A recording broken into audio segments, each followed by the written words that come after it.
ఇంతమందిని దొరకపోవడం కాదు. తీర్పులు గుట్టెక్కడ బాగా ఇబ్బంది ఉంది.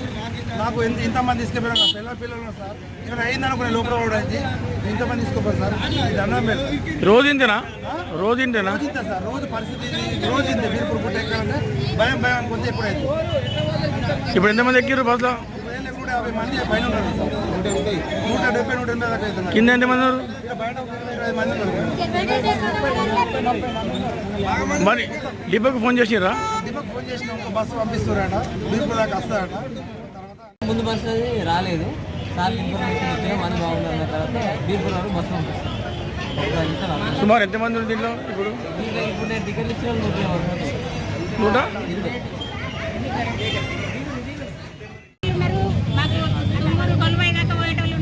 7 గంటల బస్సులు వచ్చేది, 7 గంటల బస్సు రాలేదు. ఆ బస్సు అందుకు ఇంకో బస్సు అయ్యాలి కదా, బస్సులో మంది అంతా ఏడికెళ్తారు. ఇప్పుడు మేము రోజు వచ్చేటోళ్ళం, మాకు ఎట్లా ఉంటుంది, ఇబ్బంది ఉంటుంది కదా. మాకు రోజు వచ్చే మంది అయితే ఉన్నారని తెలుసా? మందికి రోజు ఇంతమందిని ఎడబెడతాను అనుకున్నారు. 2 బస్సులకు ఇంతమంది ఉన్నారు. ఇప్పుడు ఒక బస్సులో ఇంతమంది ఎక్కిరు. 7 గంటల బస్సుకే ఇంతమంది ఉంటారు. ఇప్పుడు 8 గంటల బస్సుకే ఇంతమంది ఉన్నారు. మరి 2 బస్సుల మంది ఎట్లా పోతారు? మాకు బస్సు ఉండాలి కదా, ఆడవాళ్ళు ఉన్నారు, ఎట్లా అవుతారు? బస్సు రావాలి. ఇప్పుడు బస్సు వచ్చేదాకా ఈ బస్సు లేదు. మేము ఈ నుంచి కదిలేదు లేదు, బస్సు పోయేది లేదు. ఈ బస్సు పోతే ఇంకోటి వస్తుందని గ్యారంటీ ఏంటిది?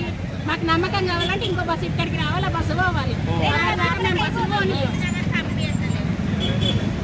ఉన్నది ఎంతసేపు ఉంటుందో మేము ఉన్నంతసేపు ఆ బస్సు ఉంటుంది అంతే. మాతో పాటు 10 మంది ఉంటారు, మేము 4 వేడిపోతాం.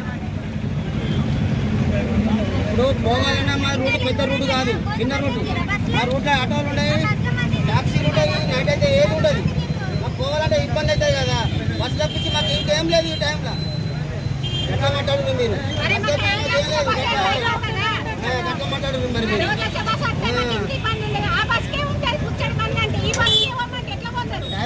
టైం లేదు, టైం